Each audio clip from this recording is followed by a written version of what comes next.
Oh, where am I? That must have been some party last night. I guess that Kool-Aid was not really Kool-Aid. Wait a second. What is this?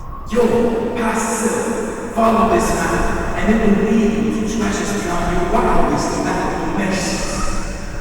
Man, I am so hungry. I wish I got some food. I'm starving. I wonder if there's a red lobster nearby. Maybe I can meet Beyonce. She likes red lobster. You know, if I keep talking about red lobster like this, I might just get a sponsorship maybe. I really like that shit business. I don't know. Oh wait, am I still playing? Oh man, this doesn't read all the stuff I'm saying. Maybe I should stop. Maybe I should keep going. Hold on. Am I seeing an intelligent author? A struggling artist who is actually the best writer in the world? I keep writing it, why come up with the next big novel? Turn it into a blockbuster movie? Oh my god. But what do I write about? Wait, I know. Alright. I suppose whoever left this note wants me to follow this map of the United States. This totally accurate map. This should be easy. I suppose if I want this hidden treasure, I should find these cryptids. Let's do this!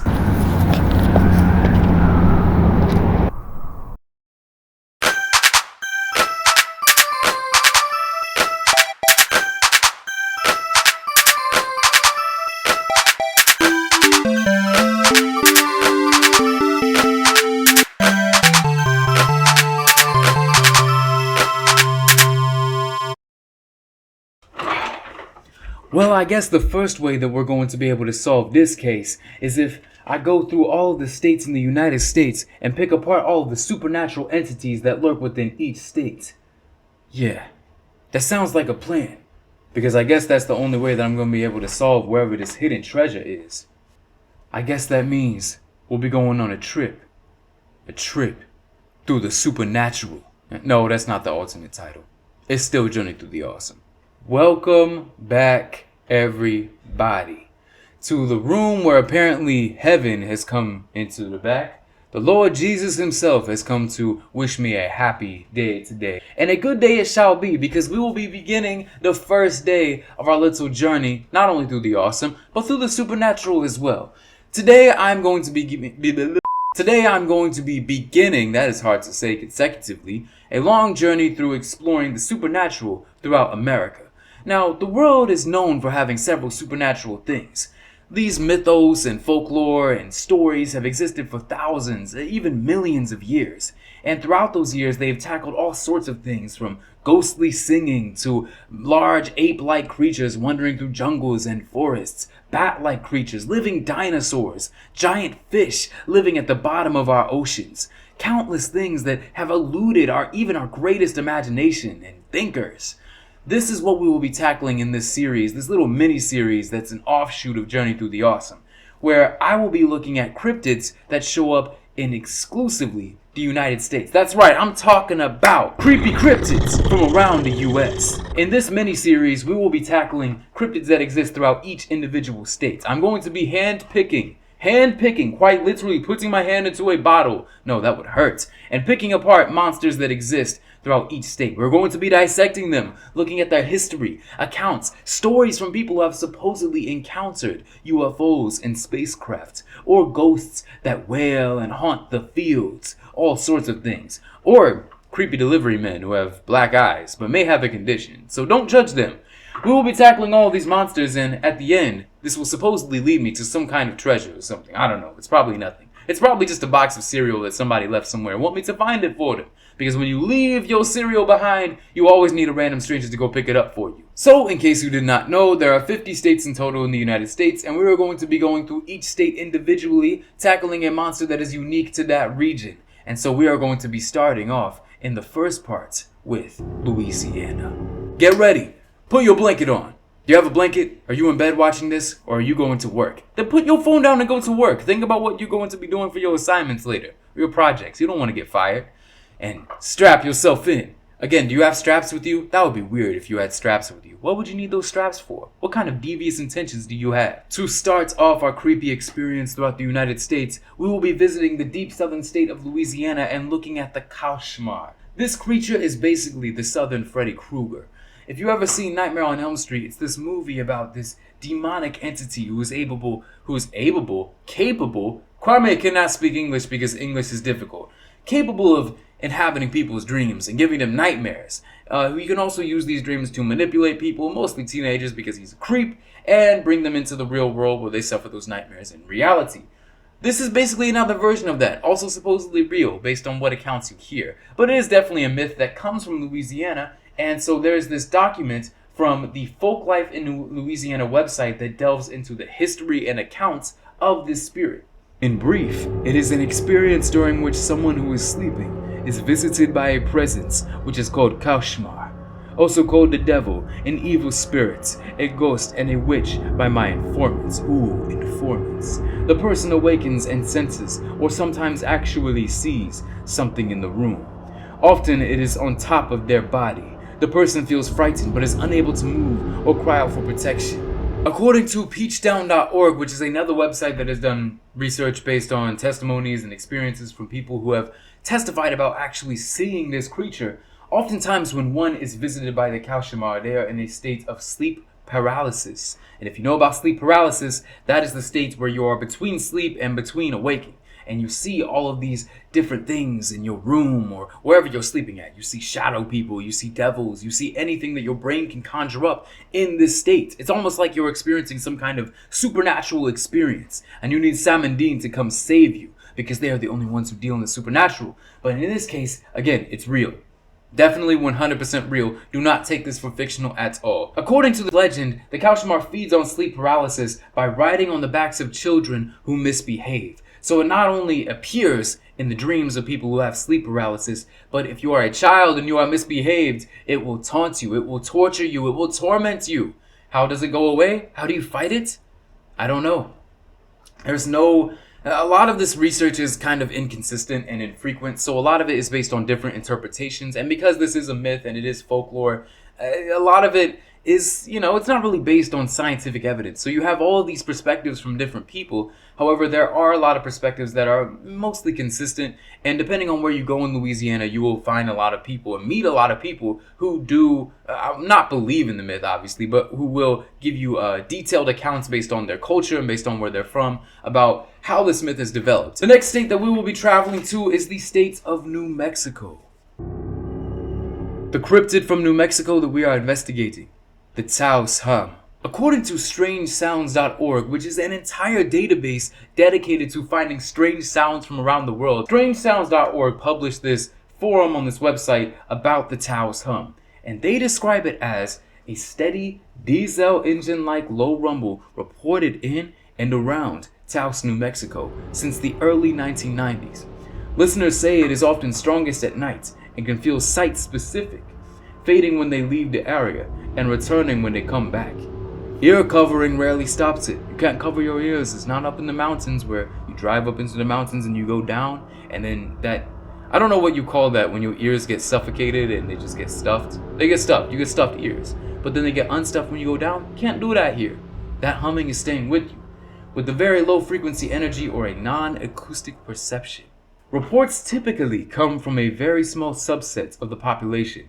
Clinical surveys of self-identified hearers describe patterns that can split into external and internal contributors. Some hearers note interactions with external sounds, changes with head and neck position, or reappearance after air travel, features compatible with inner ear dynamics in at least a portion of cases. According to a publication by Healing Songs, the United States Congress themselves received hundreds of letters from people claiming to hear this noise, and so they sent a team of scientists out to Taos, New Mexico to investigate what could be causing this. They came up with different explanations about what could be causing it, why certain people were hearing it more than others, and there are a couple of explanations that have propped up over the years, like for example, individual cases of tinnitus to top secret mind control experiments. So there are, of course, people out there who are claiming that oh, there are mind control experiments going on by so-and-so organization, by these government operations and stuff, and that is making people hear these strange sounds, but only certain people more than others. And so you have the mix of the conspiracy theorists, and you have a mix of people who are trying to offer up scientific explanations for it. Is the tinnitus explanation more likely, or having a similar disease more likely? Yeah, probably. However, this is interesting because it has built up this legend of being this supernatural phenomenon that only some people can hear. And only some people can hear it because, who knows, it is a curse that affects a certain demographic of people more than others. Or was caused by some experiments gone wrong, and now only people can hear noise that is the rumbling of ghosts from evil patients that have risen out of their graves and want revenge for all the experiments that were done with them. Who knows? Overall, very interesting. I found this one particularly interesting because it's not really explainable compared to a lot of other cryptids that we see. Compared to ape men or dinosaurs that are still alive, which we will get to in a second. There are some dinosaurs that are really cool. Or witches or giant fish. You know, stuff like that could be explained as like evolution gone wrong. This is, who knows? It could be paranormal. It could be science gone wrong. Or it could be in our imagination. Probably the last one. So what is next on our creepy cryptid state list? We going to Texas. What if I told you that there was a bear who was also a king? A king of what? A king of Marble Falls in Texas. So according to this article by Texas Cryptid Hunter, very, very accurate. This person goes out and hunts cryptids in Texas. That's how you know they're telling the truth about everything. This is more so based around an individual story that has gained popularity, but has also been based on a couple of other interpretations and different stories that have been given over the years. So again, because it's a myth and because it's folklore, definitely take it with a grain of salt. Don't believe everything the internet tells you. If you do, you are probably old and shouldn't. No, don't say that. As the story goes, around the 1900s, Ramey Arland was unquestionably the most eligible female in Marble Falls, Texas. She was said to be quite beautiful, and was considered the most beautiful girl of the town. According to newspaper accounts of the day, she went out one late afternoon to pen up a flock of goats. Some accounts say it was sheep, and some accounts say it doesn't matter which one it was because either way she went missing. This was one of her daily chores and it was nothing out of the ordinary, but then she screamed in terror, and family members would recount that they realized something was wrong. Her mother grabbed the gun, and she rushed towards the spot from which Ramey continued to scream wildly, but to her horror, other screams joined and intermingled with those of her daughter. After a long search, somebody actually did come across Ramey, and she gave her accounts about what had happened to her, and this, ladies and gentlemen, is where the legend of the Bear King originates. According to Ramey, she was walking along a narrow trail when a large black bear suddenly appeared in front of her. The bear quickly turned to run away when a curious-looking animal, running on 4 feet, sprang out of the chaparral in front of her. She said that the monster resembled a human being, and then it flashed across her mind that she was being confronted by the Bear King. The beast threw one of its long arms around her neck, glared into her eyes, and uttered a horrible sound. This is my rendition of what the sound sounded like. Anyway, she said that the creature seized her and ran towards the mountains, and it was there that the legend kind of went on, and there are different interpretations about what might have happened to her, what the Bear King did to her, and then how exactly she found her way back, until one of the members of the search party found her. Let's just say, this is amazing, okay? I mean, probably not amazing for her, but isn't it amazing knowing that there could be a bear that is a king, half human and half bear? That's my interpretation. Was this a man that was raised by bears? I don't think it is unlikely to assume that at least one person out there has been raised by a den of bears. I think it is even less likely that maybe some guy went crazy and now a whole village of people assume that that man is now a bear. Either possibility could be the case here, but I would like to believe that there is actually a Bear King. Even if it's not a full bear, even if it's not a full man, it's a half bear, half man, that's okay, because it's a Bear King. Either way, as long as it has 0.1% of bear in it, it is bear. That's my opinion on this whole issue. I think that overall, it would be cool to meet the Bear King. I would like to meet this guy and ask him, what does he do in his day? You know, what does he do in his daily life? Does he like collecting honey? Does he go around just meeting the other bears? He's like, hey, what's good, bears? And then nobody likes him because he's not a full bear. So they don't accept him for who he is, and they all just walk away from him. He's probably the most hated bear in the forest because he's not a full bear. The other bears just hate him. Every time he walks by, they're just like, oh, here comes old Mark coming by again. He's trying to be one of us. I don't like Mark. Why does he always doing this? Why doesn't he think he's a bear? Mark is no bear. And then poor Mark, he's just trying to get accepted by the bears. But they won't even give him the light of the day. So they all just walk away and he's just left to his own devices. That's probably why he kidnapped this poor woman. He was feeling lonely. You may have noticed throughout this episode that I have been making frequent references to dinosaurs. Now you may be wondering why I'm talking about living dinosaurs because, ladies and gentlemen, my friends, well, not my friends, you are strangers, I don't know you.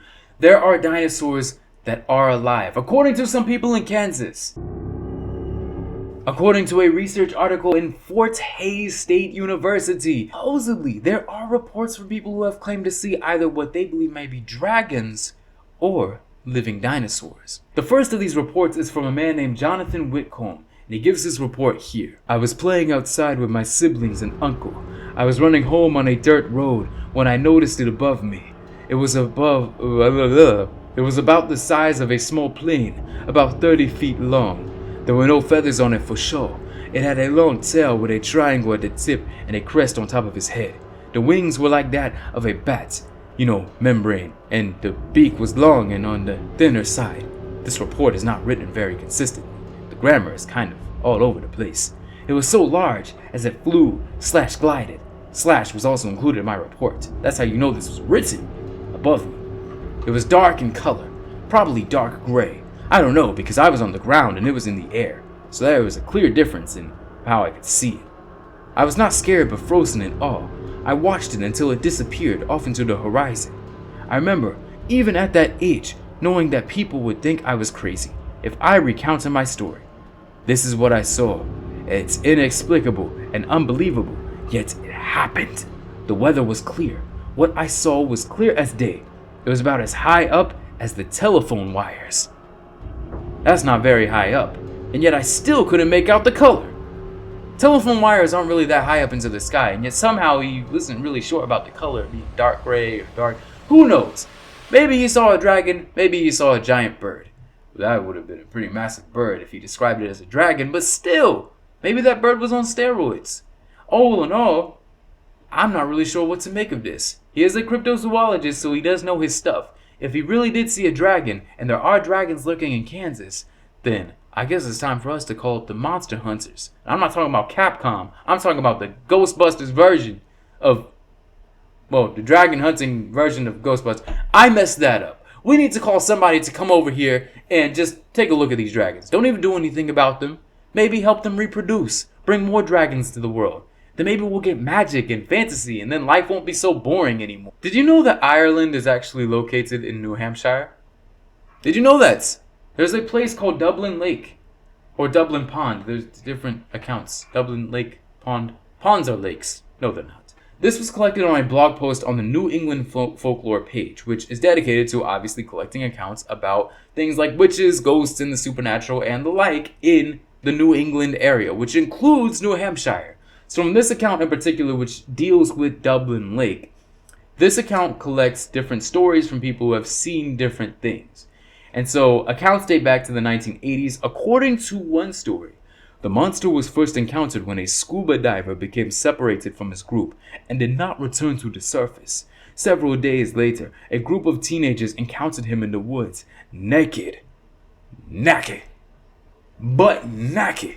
This man was going out there in the wild and raving about hideous creatures he had encountered in a cavern at the bottom of the lake.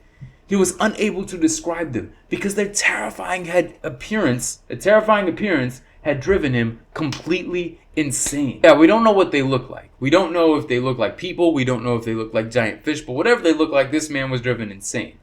There are other accounts that describe it as just one creature. There are other accounts that describe it as a group of creatures. And there is even one account by another scuba diver that apparently, supposedly, there are underground caverns from which multiple of these creatures live.